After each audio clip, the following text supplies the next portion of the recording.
Welcome to Change My Relationship podcast. I interview someone who has successfully worked through a life and relationship problem. And I'm excited today to have Liz Woolley. I've interviewed her three other times, once for her son committing suicide from a gaming addiction, and then the other two were online dangers of let's see, toxic dangers of online gaming and the toxic dangers of online media. So this time, though, we're going to talk about Liz's life story.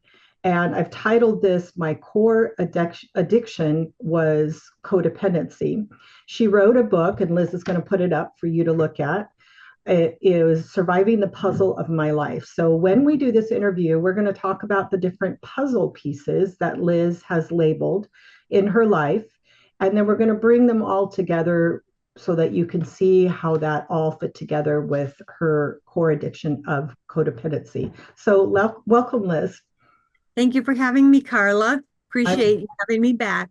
I'm looking forward to it. She was supposed to do this 2 days ago and she fell and she broke her kneecap. So she's a trooper. She's back after 2 days and ready to go. So I'm going to just dive right into it.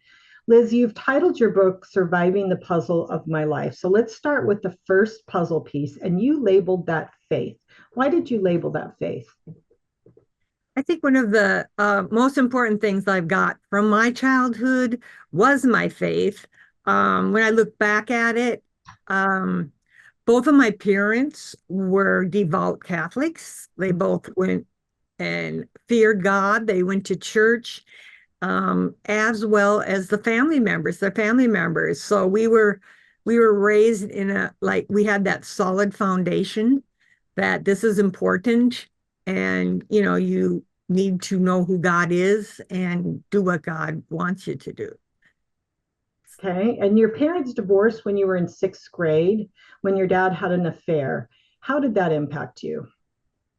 That impacted me because when my father was with us, um, he was like really gruff, and he was verbally abusive to my mother. Um, and with us children, there was seven of us children, and if we didn't obey or if we were too loud, we would get the belt. And so I feared him, and when he left, it was like somebody took the leash off of me, and I just kind of went wild because I wasn't in fear anymore. I was happy he was gone. I knew I could still visit him, but he wasn't there, and I wasn't afraid all the time anymore.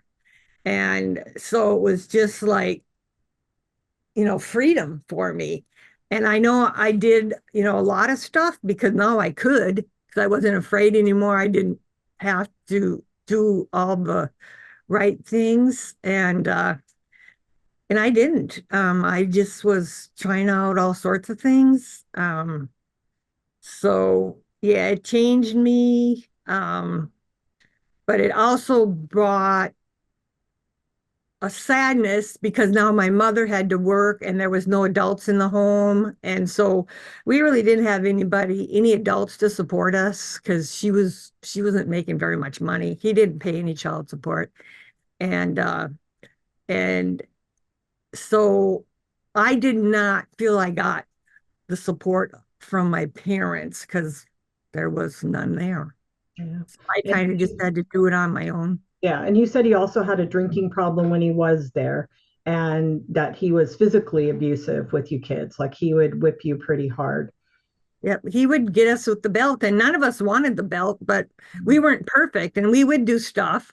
I mean, food was one thing. Like we weren't allowed to eat certain things, like cookies or something like that. And sometimes we would sneak them, and then we'd get the belt because we, snuck a cookie. And it was, I think today I think about it, I think, well, that was crazy. Yeah. But that's just how it was. And I know we all feared him, because we didn't want to get the belt, but there was always something that would happen, and then somebody would get it. And But you said 7 kids, so I'm sure during each day there was something that some kid did that would get his attention. So your first relationship, serious relationship, was at 17 years old, and you married him. You add the puzzle pieces of marriage, abuse, family, and divorce. What happened? well, and I always look at this today. Nobody teaches you how to have a relationship. They don't teach you how to pick the right person. Um, and my reason for marrying him was he seemed like a good person. He reminded me of my brother. Um, and I didn't know what else I was going to do because I wasn't going to go to college because my two older siblings were in college. And I'm like, how could my mother have a third one in college, you know? But I met him and this came around. And so, um, he asked me to marry him. And I thought, well, this would help out with the family. She wouldn't have to worry about me. And it seemed like it would be okay. I mean, there wasn't any warning signs or anything. So we got married. And the sad thing is, about 6 months after we were married, there was a situation, and I went out to a bar with his sister, and he did not like that. I mean, we went out to have a drink before I went to pick him up from work, and he didn't like that. And so when we got home, he beat me, Mm. physically beat me. And I never had that happen. My father never beat my mother. Um, I just like I was like in shock because I'm like, okay, this is a new twist. I fought back, but he was bigger than me, so I couldn't, you know, overwhelm him. Um, but it was a new twist. And I just thought to myself, well, I'll never trust him again. I'll start doing what I want to do, but not tell him about it. I put the walls up and, I said, well, let's just see how this goes. And eventually he did it again and again. And finally, I filed for divorce because I said, I am not going to live in fear of this man. I'm not going to live in fear of any man because I lived in fear of my father for so long that I wasn't going to put myself in that situation again. So I filed for divorce and I got divorced. The sad thing is when I had not told my family about it until I filed for divorce. And then when I told them, they did not believe me because I hadn't said anything to them. But I was ashamed. And it's like, well, if it worked itself out, then they wouldn't have to know. Mhm. It didn't work itself out. And the one thing I question today is I don't know if in his family, if his father beat his mother. Could I be. never talked to him about that. I've never asked him about it. Yeah. But for the life of me, I don't know how he would think that to control somebody, it's okay to knock them around. And then he even said, well, um, I really didn't beat you. I just slugged you a couple times. Well, it was more than slugging. And, for him he like imprisoned me. I tried to leave the house and he wouldn't let me out of the house. But yeah, it was just not good. And I just know today from how I was as a child with how my father treated my mother. Yeah. And I didn't consciously make the decision, but I found out that I was not going to let some man do that to me, what he did to my mother. And let me just say for people listening, slugging isn't okay either. And so Right. even for him to say, I only slugged you a few times is definitely normalizing physical abuse, none of which is okay. And I am certain that he saw it at some point in his life, or he would not feel like he had so much freedom to slug a woman and think that that was okay. And then the controlling behavior, telling you couldn't leave and that you weren't allowed to do things. So, I mean, that in itself is part of an abusive mentality, which is Mhm. where abuse comes from. So, I'm not surprised. But then you said your family sided with him. What? Like Yeah, sided with him to where you cut your family off. How? Why? yeah, because I hadn't told them. Like I said, I hadn't told them. So then when I filed, I'm telling them that because he beat me, that was why I filed. And they're like, "Oh, you're just making that up."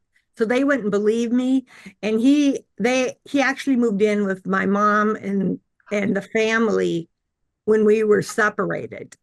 Oh, They welcomed him. I was told to stay away and for holidays and everything.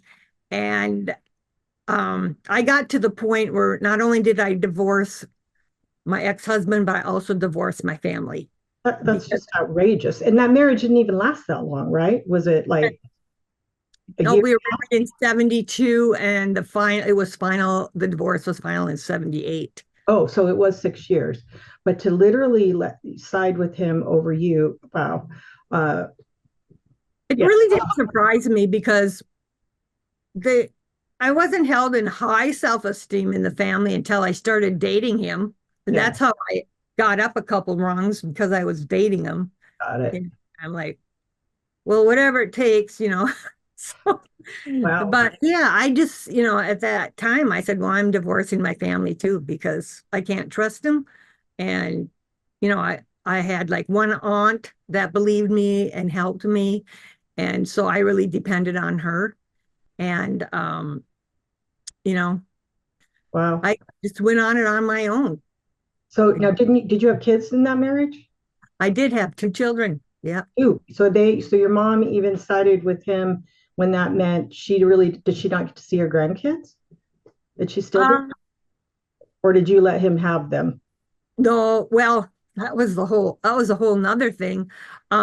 Because he was threatening, like the divorce was horrible because he was trying to get me back. So he's trying to do all this stuff to get me back, horrible things. And he was trying to get the kids. And the only reason he wanted the kids because he was trying to force me to come back to him. Yeah. So we were having a custody fight. My family went and vouched for him. Oh my gosh. Yes. And uh so it was there was abuse in the divorce part too, also. And it was came to the point where I said to him, because I just couldn't take it anymore with him fighting for the kids and everything. I said, okay, you can take the kids because it was wrecking the children's life, it was wrecking my life, and it just was not good. And when I gave up that control and let go, Mhm. he knew I meant it. And he said, "Oh, well, no, that's okay. You can Oh have them." gosh. You can Yeah. keep them.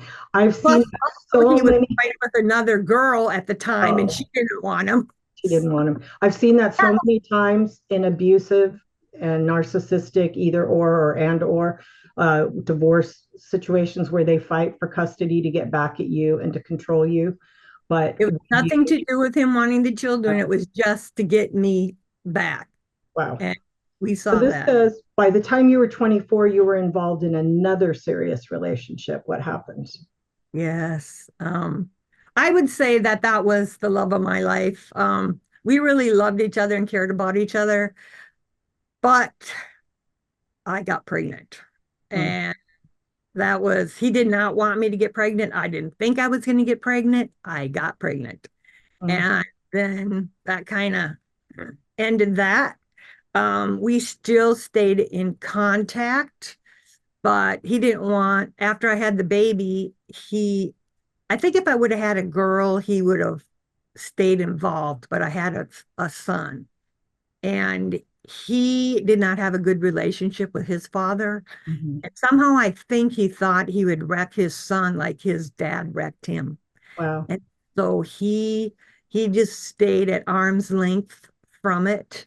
Eventually, when my son graduated, I invited them. I mean, I tried to keep him in his life as much as I could, like for family trees and stuff. But I invited him and his parents to my son's graduation. When he graduated, and they all came. And, he But that kind was of, it. That's the only involvement he had in his life. He did nothing before then. Yeah, how He did sad. pay child support though, He so did. better than what my dad did. Yeah. Pay child support. Yep. Okay, very good. But still, how sad for your son, and I know. what a loss on his part. So Yep. it says the next puzzle pieces are I wanted to change and beginning recovery. What's behind those? Well, I came to the point, so I had three children. I think I was like 24. I was divorced. Um, my life had spiraled downhill, way downhill, and it wasn't what I had expected out of my life. Thought I was going to get married, live happily ever after. Um, and it was a dark time for me. And I I was wondering what was going to happen. And one day I was at a garage sale, my mom's actually, and somebody had brought the AA Big Book, and they were selling it. And I knew my boss had been in AA, and I was drinking to get through all the stuff that I was going through. And um, I got the book and I started reading it, and I was like, oh my gosh, these people are messed up just like I am, and they're getting help. And I found a local treatment center, outpatient treatment, and I called them. I said, I think I have a problem with drinking and behavior. And they welcomed me, and I went through the treatment, outpatient treatment. And it was the beginning of a change for me. Um, I was so happy that I found a place to go where people actually were trying to get better. Mhm. That was not how my family was. It was like, okay, if you have a problem, you go out and drink. That's how you resolve your problems. You just drink and forget about them, but you don't change or, try to make things better.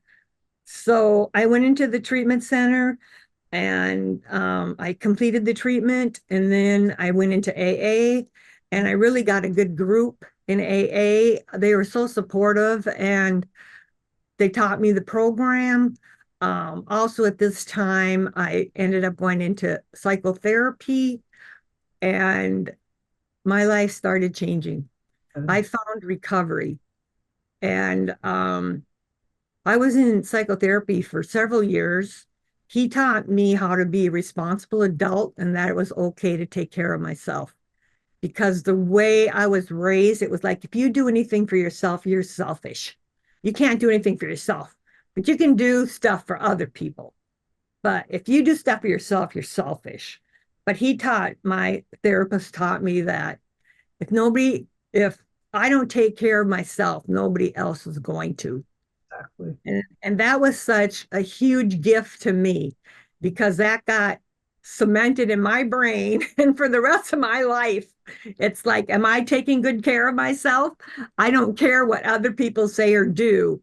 It's my responsibility to take care of myself because nobody else is going to care as much for myself as I do. Um, but going into recovery, that was just a life-changing event for me. I mean, I can tell where I stopped and where I started recovery. And AA, was crucial, I say, for saving my life, um, getting that support, going to the meetings, and, being with other people who also are trying to be better people. And What did you mean when you said that you had a drinking and a behavior problem? What do you mean by behavior?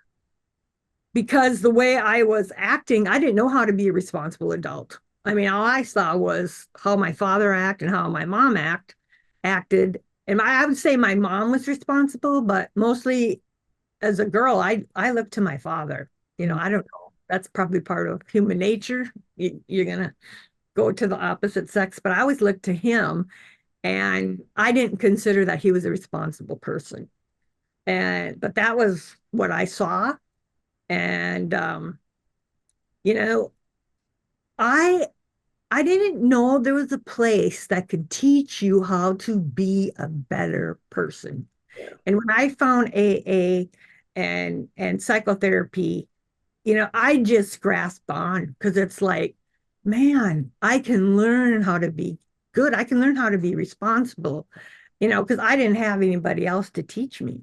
Right. Yeah, because you had a dysfunctional family. And one of the rules in a dysfunctional family is don't be selfish. You don't take care of yourself. You don't do anything for yourself. You only think of the family. And usually Yep. it's the person in the family, like the alcoholic, who you have to tiptoe around and do everything to keep pacified. So, and so does that mean that where you're disciplining with your kids, was it kind of out of control and, kind of angry and just Not not really, taking because care? I didn't want to take care of my children like I was taken care of. So I went to parenting classes and things like that to learn better ways to take care of them and learning that don't discipline with anger, Mhm. discipline them, make it like factual. This is why you're going to be getting swatted because I told you 3 times not to do this. You're not listening. And I told you if you didn't listen, you were going to get swatted. So it was, I didn't want to be the same kind of parents that my father was with us. Yeah. So I really tried to change that even before I went into recovery. Good. Okay, the next pieces are life as an adventure and addiction and the family. What do these pieces represent? The life is an adventure. I learned that from my therapy because he explained to me that instead of seeing life as horrid, awful, um, treacherous, something that you have to trudge through, that if you change your attitude, that it can be an adventure. Mhm. And what I learned to do was I know that a lot of people they buy a house, they live there all their lives in the same town, raise their kids there. I mean, they got this whole little thing all planned how they're going to live. And I didn't want to do that. I was open to change. I was open to doing different things. So I never planned things in my life. Um, and I saw life as a gift. And when things would come to me, I would like exploring. I don't care what it was. It was like, well, oh yeah, okay, this is here now. Let's see what this is. And I would try it. And most people wouldn't. They would because they'd be home in their house with their husband and family, and they just, they had their rituals. And I did not have rituals. I just was very open and I wanted life to be an adventure. And so that's how I saw it. So I was always open. I wasn't closed. And when stuff came my way, I would look into it and see if it'd be something I would want in my life. Yeah. And then the addiction and the family. This was your next relationship, right? It was, yeah. And that was with Pat. And I ended up going into family treatment because of him.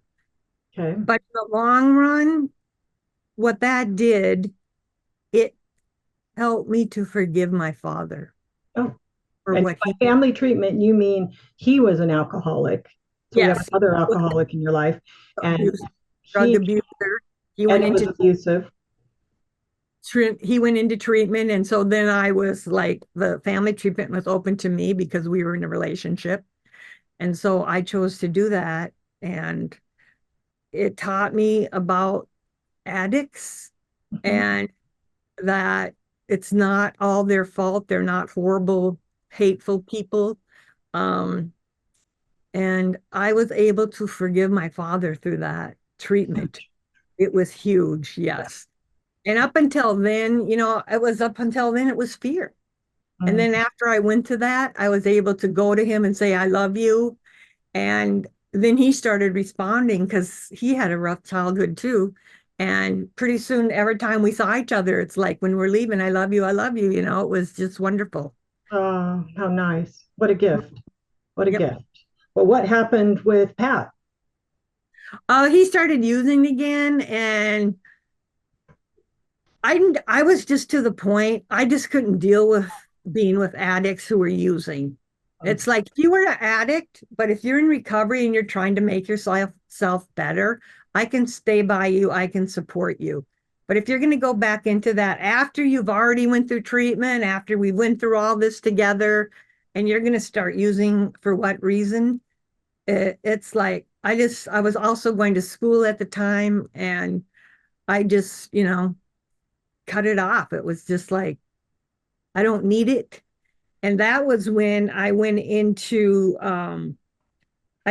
such a depression at the time, and there was so much stuff going on in my head, while I'm breaking up with him. I couldn't stop it. And I, up until that time, I'd like listen to the radio and everything when I'd be driving, which a lot of people do. Mhm. And I had to stop doing that because I had so much going on in my head. It's like then that would just add more.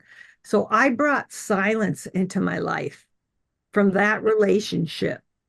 And it meant so much to me. And I started appreciating silence. And that was way back like in the 80s. And to this day, I very seldom listen to music or anything in the radio, on the radio when I'm driving. I appreciate silence and see how I can bring silence into my life because there's so much stuff going on to block that out. And that's how you hear God in the silence. You don't hear God when you got the music blaring, when you got the TV on. Um, and another thing that the silence did, it helped me to, whenever I was going to do something, I could um I could practice what I was going to do before I did it. Yes. So that really helped me. And to this day, whenever I'm going to go somewhere, like, okay, I'm going to take this road, go here, go here. I rehearse it. That was something also I learned in therapy. Mhm. That is a little trick that really keeps you uh, in the now, and you do it better because you're not getting lost. Right. Um, you're thinking about what you're doing, you're getting organized, you're getting ready.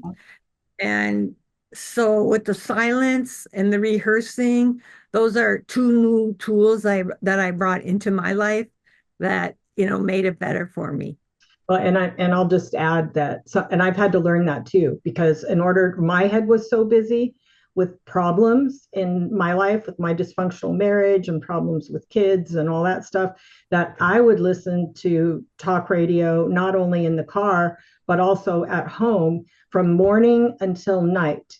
I would either do talk radio or I would do like news stuff on TV and like the whatever cable TV news shows. And what I had to learn was I had to literally stop doing that. And I got really anxious when I stopped doing it because it felt so uncomfortable, but it was so compulsive. And so I had to learn to do that too. And I appreciate silence now too, which is a shock to me because I would always multitask and think, I'm going to learn something and I'm going to listen to this while I'm working, but it is not good for us. And so now I will ask myself, do I want to listen to something or not? And probably half the time the answer is not, nothing, just like you. So I love that you brought that up. It did say that you did have a relapse, though. Expand on that was that now I even cut out TV. Yeah, And I only watch, something like Antiques Roadshow or Judge Judy. I love Judge Judy. But, absolutely. very few and far between do I even watch television.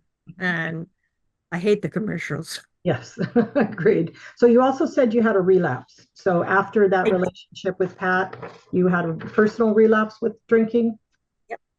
It was kind of interesting because it was really important in AA how long you've been sober. And a lot of people, they would, be sober 20 years or 10 years. And you always, as a newcomer, oh, yeah, that's what I want. I want to be sober for 10 or 20 years, whatever. And then there's the people who didn't stay sober and the relapsers. And then you kind of like look down on them. And it's like, oh, well, they're not really following the program. You kind of got this judgment. Um, but I think when we all go in, we all wanted to stay sober. And I had a situation where I had a class reunion coming up, and I went to the class reunion. I wasn't even thinking about drinking. I wasn't being cautious about that. I was more scared of going to the reunion because I never felt good enough in my class. I just felt, and it wasn't from other people, it was just my own thing, I think. Was how I was raised because my parents were divorced and we were poor and we were just kind of at the bottom of the totem pole. And I'm like, well, but I wanted to go. And so I went, and while I was there, I had a relapse because I was people were drinking shots, and they said, "You want to drink?" And I'm like, "No, I don't want to." And they said, "Well, you can't." They were egging me on, and Oh, rather than just saying, "No, I'm not going to do it," I drank it, and I didn't even make a face because I was used to drinking hard liquor. And they're like, "Oh, I guess you can drink." But then I felt like, "Oh man, I can't believe I did that." And then it was to the point where I had more empathy for people who did relapse. mhm. And then it was like, well, you're so stupid, you can't even stay sober right? And then I had to catch myself on that and say, well, you're going to let one drink, wreck the rest of your life. No, you get back on the wagon and you keep working the program because pretty much relapse is kind of part of sobriety. And It just because is. you relapse doesn't mean you can just go down in the gutter for the rest of your life because you relapsed from AA or whatever Right. program you're in. You just get back on the horse and say, okay, well, that was stupid, but let's just keep going and, keep going with the program and getting better. And so, is that what you meant by the puzzle piece disease of alcoholism? Is that you worked your program, or was there even more to that? And let's see, which one was Left. that? Oh, yeah, there was more to that. That one came about, the disease of alcoholism came about because I met my second husband. And Mm. he was an alcoholic, active alcoholic. Um, but I got pregnant Oh, unexpectedly, and I knew what had happened with my last pregnancy, where the father didn't see the child. And so I married him because he said if I didn't marry him, he wasn't going to see the child. And I didn't want to do that to my child. So I married him, and he got a DUI on his bachelor's night party. So that's how we started our marriage, that was coming up. And I mean, during the marriage celebration, or when they said, does anybody here, want to stop this marriage? Say something now. I turned around and I said, isn't anybody going to say something? oh my. Nobody said anything. I didn't want to do it, but I could not say no myself. I did not have enough guts to take care of myself in that situation. So we got married. And so now I'm living with an active alcoholic again. Mm. And um, that's when I said, okay, I will stick with you through this first DUI, but if you get another one, we're done. And I told him that. I don't know how many times. And he ended up getting another one. And I think what shocked me was I'm like, I told you that it was going to be done if you got another one. Why do you, why would you think that the drinking was more important than your family? Yeah. I didn't, it's like, and that was the disease of alcoholism. I mean, they can't just like say, no, I'm not going to drink anymore. If they're not going to meetings, if they're not in a program, Mhm. they're gonna keep drinking. And that's what went on with him. He wasn't in a program, he wasn't going to meetings. And it was just again the disease of alcoholism into my life. And I made him leave. And afterwards I asked him about it. I said, why would you do that? I told you that we were going to be done if you got another one. And he said, I didn't think you really meant it. Probably not. Yeah. And I'm like, well, that was not a good thought to have because when I say something like that, I mean it. And the nice thing is, since then, he's found another woman to be with, and he's never gotten another DUI Oh, because very he good. learned his lessons. Not that he didn't quit drinking, but he's not drinking and driving. So, Okay, well, he learned his lesson from that, but he lost his family. So, and you say that you wrote that your 30s were the best decade of your life, but that the bottom dropped out shortly after you turned 40. What happened? well, even today, when I look back, I love my 30s because that's when I was with my kids and I had my job, and I just loved being a mother. And then I had the structure and everything. I was in AA, I was in recovery. And when I hit 40, this is when things started getting interesting. I didn't think anything was going to happen. And I'm like, okay, so I'm 40. A lot of people, they have a celebration or they think like they're going to die because they're 40. And I'm like, no, I'm just keeping it cool. I don't care that I'm 40. I'm not going to tell anybody. And it was like 2 weeks after I turned 40, it was like the bottom dropped out of my mind. I went into this depression like I'd never been in my life. I couldn't move. I had to go on Prozac. I had to go on depression pills. And I thought I was going to die. I mean, I had to like tell myself, even though I had a full-time job and I was raising four children, on my own, um, I had to tell myself, force myself, like, all right, leg, get off the bed, other leg, get off the bed, stand up. I mean, I had to like, I was so bad off. And it was nothing I was expecting. I didn't do anything different. It just happened. And I had to start studying about depression because I really wasn't a depressed person until then. But my aunt was, she had lots of bouts of depression. And at that time, she was in a depression too. So we kind of helped each other through it. But I found out that depression usually like at last 6 months, 6+ months. And um, so I found that out while I was in this depression. And I talked to another person who also had depression problems. Um, he had written a book about it, and I found out he lived in a town right next to us. So I went and saw him.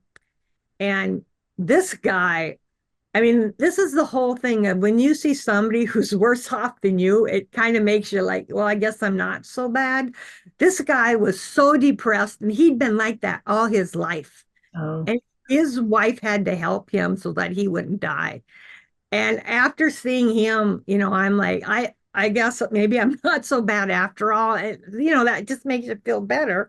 Um, and yeah, that was just something I wasn't expecting.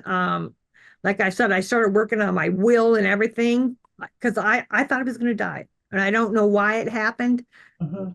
but I'm just going to say now, since then, I've had several things happen in my life that I wasn't expecting, things that just came out of the blue. And that does make life an adventure. And usually it's not really good things. Yeah, for sure. Yeah, but that's life Yes. because nobody's life is perfect. You're not going to sail through it. And so when it happens, you just got to, pull up the bootstraps and figure out how to get through it. Yes, but depression can cause you to have to stop and take a look at what's going on and attend to the issues.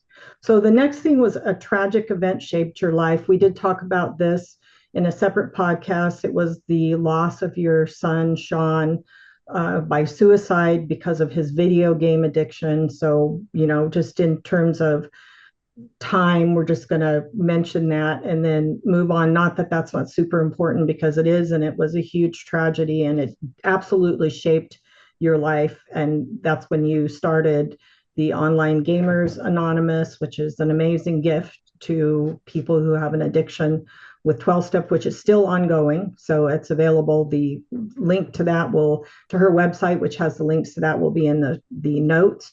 And also, you started after that Olganon, which was for the families of gamers with an addiction.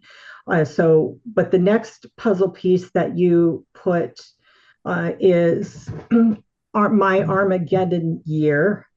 And let's see, my Armageddon year, big Harrisburg flood, seeing only black, ending up bankrupt, and disaster recovery. I believe that those all kind of go together, right? They did. This was Okay. 2011. It was the worst year of my life. It was even worse than when my son died because it was all attacks on me. And usually, you'll get one or two things that happen and you got to overcome them. But I was getting blasted one thing after the other. Somebody tried to take over the Organon business and shut me out. That was the first thing that happened. Then there was a tornado. Then I was in a car accident. Then I was audited by the IRS. And then I had this flood that wrecked my house in Harrisburg. Um, then I was injured because of falling in the mud from the flood. And then there was an infestation of bugs from the flood. It was horrible.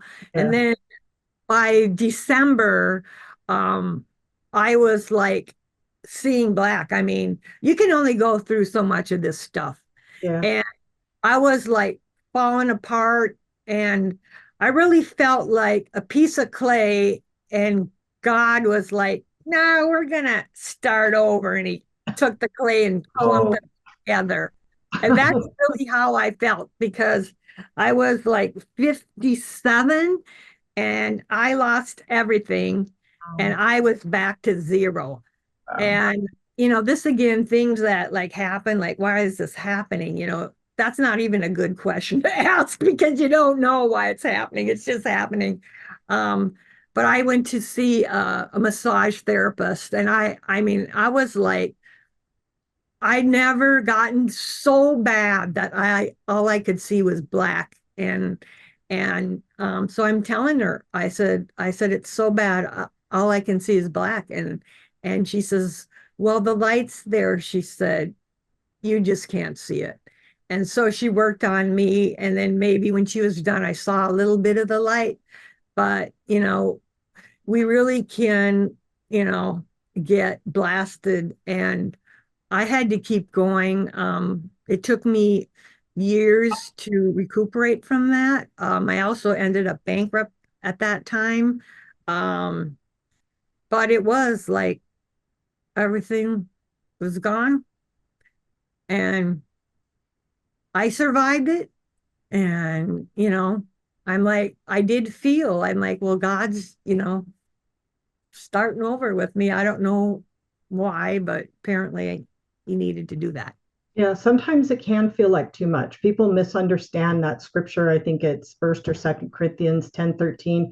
They say God will not, allow you to any trials that are above what you can bear. And that's not what that means. It actually says God will not allow you to be tempted above what you can handle, but will with every temptation, tempted to like sin or go astray, provide a way out. So it doesn't say that you won't get too many times. I know so many people who have had what feels like way too many trials, just like Job, like too much. It's more than I can handle. And you I've just gotta, I've been broken. And so when people do say that, I'm like, that's not true.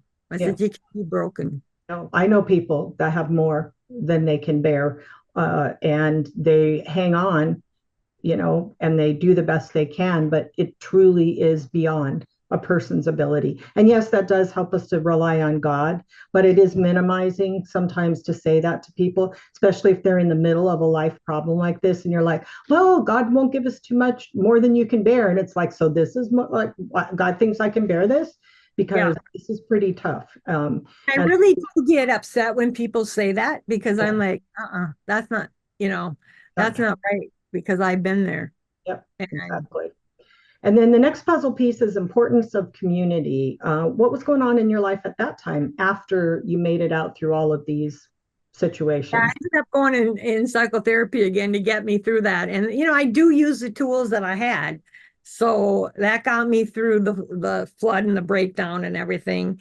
Um, then I started meeting some different people in my life. They were Christians. And I was Catholic up until then, but I did not have like a community within my church. Mhm. I'd been going to this Catholic church for like 20 years, and I didn't know anybody in the church.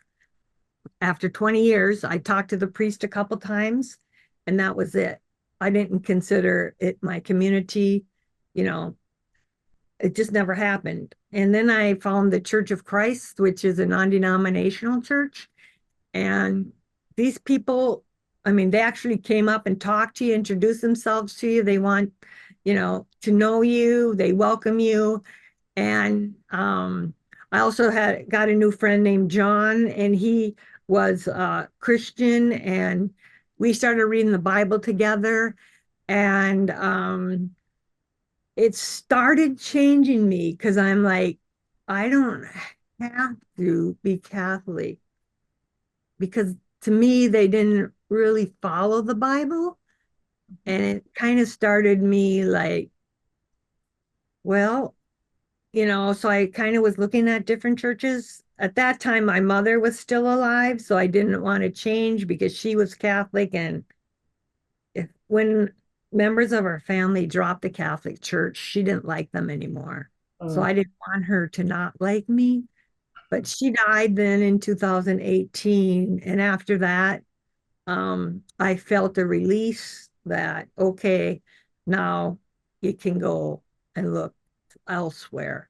And so that's when I decided to start going to the Church of Christ and be in a community. And up until then, I'd kind of had always done things on my own. I didn't ask for help, being independent, single mother with children, just, relying on God and myself to get through stuff. But it was like, okay. And that John kind of helped me learn about the community, how important that was, and Mhm. how that we're supposed to support each other and be there for each other. And those people actually were doing that in the church. And so I joined the Church of Christ and started, learning to live in community, which was different for me. So the next relationship, or the last one, John just stayed a friend, I believe, if I have read it correctly. The Yeah. last relationship you describe is one that seemed a bit shocking to me. I'll be honest, as I was reading it and looking at the pictures, because you put lots of pictures in your book. Uh, what was it, and why do you think you fell for this guy after everything that had already happened, including getting really involved in your Church of Christ? Well, I didn't figure it out till I was writing the book because I got baptized in the Church of Christ in November of 2019. And in 2020, in January, I went back to Pennsylvania because that's where I live sometimes. And I rent out rooms, and two Muslims came and knocked on my door because they were interested in my room to rent. And I'm not thinking anything, but I am open. I don't have closed minds, but I'm like, I've rented out rooms here since 2005. I've never had Muslims come to my house to rent. And the one kind of made, uh, movement, and I'm like, yeah, he's kind of cute. Um, and so I showed him the room, and they both liked it. So they both decided they wanted to live here. And I found the one guy kind of attractive, but he was like younger than me. Um, but kind of one thing led to another, and he needed a green card, and Mhm. I was single, and plus I had a house and a car, and so he started being nice to me. And I kind of figured it was because he wanted my stuff, wasn't because of me. Um, we did start a relationship. Um, and he was nice to me. I mean, these guys were I mean, they were the nicest to me that any people have ever been to me. Oh, And we ate meals together, we took walks together. Whenever I did grocery shopping or anything, he'd come out and help carry the stuff in, you know, polite. Plus, they did follow their religion, their Islam religion, and they tried to do the 5 times a day prayers and stuff like that. And we talked about our compared our religions. It's like, well, theirs was the God of Abraham, mine's the God of Abraham. It's like, well, they're the same God. And and then he's kind of talked about marriage and saying like, well, if we were going to get married, then I'd have to change to his religion because he couldn't marry me if I was Christian. Although when I went into it, I thought, maybe I could get him to change to Christian. So we both kind of had that thought. But then, he kind of made it clear that it's do what he says, or else, we weren't going to have a relationship. So I'd kind of like agreed to it. And, great. I'm just going real slow, but I'm getting pulled in. And I could tell I was getting pulled in. And I wanted him to like me. And so I kind of started doing what he said to do. And one of them was to become a Muslim. And so I changed my religions. Wow. Uh, Somehow I still felt it was the same, the God of Abraham, but today I know different. Mhm. Um, but they have all these tactics that they use to get Christians to turn to Muslim. They're raised to do that, Yeah. and I fell for it. And in the end, I was going broke. I was supporting him. He wanted me to start turning over my titles to my car, my house to him before we were even married. And I'm like, well, why would I do that? Because then why would you marry me? And the way that ended, I still say it was a miracle from God because I called my friend like the week I was supposed to start giving him everything, and I told him what was happening, and he came over. They had a confrontation with him. The police were called. I wasn't there. I wasn't going to be anywhere near there because I knew he could manipulate me. And, you know, the police came and they came and found me, and they said, you've got to get him out of there because he's going to take everything you got. Because I think he must have told them that women shouldn't have stuff or something like that. And so I had to get a restraining order against him. They took him out of the house. And that was the end of that, which I was glad because I was getting in over my head. Yeah. And, you know, but, just the whole thing of like being with somebody, even though I knew he wasn't really being nice to me for the right reason, it was the whole codependency thing Yeah. that, oh my God, this is what, I've always wanted. And somebody to be nice to me and like that. So it's kind of sad.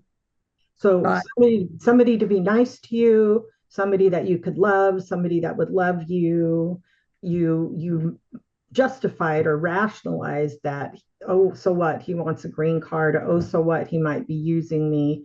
And even willing to lose so much of yourself that you were willing to leave your faith and do something as radical as become Muslim and adopt, his religion. And, I mean, it was shocking to me just because you had other recovery before that. It's like, you had therapy, you had quite a few years of AA. You said and also in the book, you referenced that you had been to some adult children of alcoholic groups and and, and Coda, CODA Coda, and CODA and Codependence Anonymous. That's what CODA is. And yet you fell for it. And I'm not saying that to shame you. I'm saying that to make a point to the listeners that addiction runs deep, and that we titled this talk based on your statement, my core addiction was codependency. So the drinking Yes, you had problems with drinking. Yes, you were, yes, you were an alcoholic. Yes, you were an adult child of an alcoholic. However, you really struggled, and the impact to your life of the most, and that's that repetitive theme of marrying a guy who wasn't healthy and a guy who wasn't good for you, and a guy that each time you hoped that this would be the right fit and the right person, and you ignored red flags, and you kind of lost yourself in each of those relationships, and kind of became what you needed to. The strength that I noticed in you that is not necessarily in a lot of codependence is you, because of the fear of abandonment, is that you were able to leave. And a lot of codependents can't leave because they're so afraid of abandonment, and they're so loyal that they will stay no matter what and try to make it work. So In you that relationship, God said to me, because I had a dream, he said, if you don't get out now, you're not going to get out. And that's the next day, that's when I called my friend. Also, I wasn't going to CODA meetings when I met him, Mhm, but he didn't like that. So I had to stop going. And as soon as we broke up, mhm. I called my CODA sponsor and I'm like, and he said that I was doing something for somebody else instead of for myself. Yeah. And, and that, which was, that's what I was doing. Yeah, you Uh, were you were doing what he needed you to do, and so you were willing to lose yourself. But yep. in exchange for a relationship, to not feel alone and to feel like you had somebody that loved you, which is probably that core need to feel loved and to belong to somebody, and then you were willing to give I yourself. think time it had been like 13 years before since I'd been in one. Oh. And then I was getting lonesome. Mm, And but after I got out of that and I learned, I found this book that was written by a Muslim who turned Christian, and he wrote about trying to see where that is. Um, he wrote a book about seeking Allah, finding Jesus. My sister sent me that book, and that's what helped me get through it because he told in this book about how the Muslims are trained from childhood to take the Christian beliefs and tell people they're not right and how their beliefs are right, and all the things that they do to people to manipulate them into thinking that they're not right. But when he finished, trying to find Allah, he actually found Christ because Christ was the true religion. Allah was not the true religion. and you say for your puzzle pieces that that's when you actually dug really deep and got to know God and studied the Bible. Right. Yeah, I believe what happened was that because I had been baptized in November, that the devil was coming for me, Mm, that those Muslims. And because there's nothing really else that could have drugged me away from my church and the people. And the it kind man. I wasn't expecting it. Yeah. I didn't have my guard up, Yeah. and but now today I started studying the Bible after that, and I've just been how can I say it? So grateful. The Bible is like such an important book, and that it's got the truth. The truth is in the Bible. Yeah. And as I'm reading it and studying it more and more, it just everything is like, yes, yes, yes, and learning that. But you don't know that until you start studying it and reading it. And I try to tell that to people, and I'm sure I didn't understand that either until I started studying it myself. Yeah. Um, that is the truth, and that is the way. That is the way. to Yeah. get through life, because it was written by our creator who created us. And this is the Bible is our roadmap to get through life. And yet, we would both, and I also have been in 12-step groups. So I also love 12-step recovery, find it incredibly helpful. Probably the most effective program for somebody dealing with addiction or dealing with a family member who's struggling with addiction or another problem. And so I love recovery too. And recovery is still a huge part of your life. And you started the 12-step groups for the online gamers. And we But have meetings every Sunday night. Then I lead those meetings, and then Monday night there's another one, and then Thursday night there's a parents meeting. So we have ongoing meetings, and just sharing recovery with other people. It's yeah, so important, it and is totally. And Zoom gives us so many more opportunities to, or whatever online forum you use or method. But say something in closing here about codependency. What kind of insights do you have for how and you call it an addiction? Codependency was an addiction. I'm not sure that we normally put addiction and codependency together. So would you explain why you did that? because anything that will ruin your life is an addiction. I mean, if you can't stop it, Yeah. um, it is an addiction. And um, I kept trying to make those relationships work. And I know that when I would get in relationships, I would lose myself because I'd be trying to be whatever they wanted me to be so that they would like me. Mhm. Um, I couldn't stop. And um, I also was in an insane asylum because of it. Um, and even when I think about my life, I think about relationships. I mean, that's what comes up. It's like my drug. It's my drug. It's also the one that can kill me. And it's